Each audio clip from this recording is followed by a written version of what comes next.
Comedy के लिए आपको इंडियाज गॉट लेटेंट या समझाने की जरूरत नहीं है, आपको बस इंडिया को देखना है, आप अपने आप ही हंसने लग जाएंगे। अभी अभी इन्वायरमेंटल इंडेक्स की रिपोर्ट आई है और इन्वायरमेंट का नाम सुनते ही आप रील छोड़ना चाह रहे हो तो रुक जाओ एक सेकंड, जरूरी बात है, सुन के जाओ। अभी अभी ये यूनिवर्सिटी में, जो दुनिया की टॉप यूनिवर्सिटीज में से है, जो सोर्स द्वारा फंडेड नहीं है, उसने इन्वायरमेंटल इंडेक्स की रिपोर्ट निकाली है जिसमें 177 कंट्रीज में से इंडिया लास्ट सेकंड है, 176। और हमसे नीचे कौन है? LAOS नाम की कंट्री, शायद आपने भी कभी नाम ना सुना होगा, थाईलैंड की साइड में।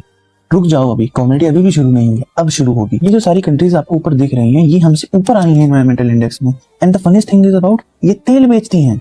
और जब लास्ट टाइम ये 2022 में ये रिपोर्ट आई थी तो क्लासिक प्लेबुक के हिसाब से गवर्नमेंट ने इसको रिजेक्ट कर दिया कि तो गलत है, मापना ही नहीं आता, हम विश्वगुरु हैं, हमने ही साइंस सिखाया है दुनिया को।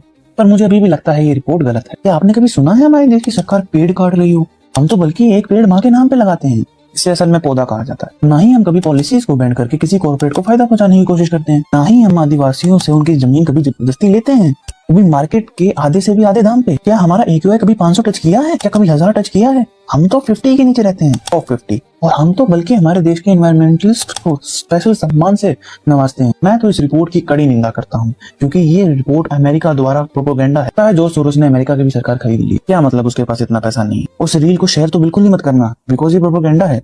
सरकार का तुम्हारे साथ हो गया। इस मुल्क नूं वहम दी बीमारी, जेड़ी सदियां च गई नहीं सुधार।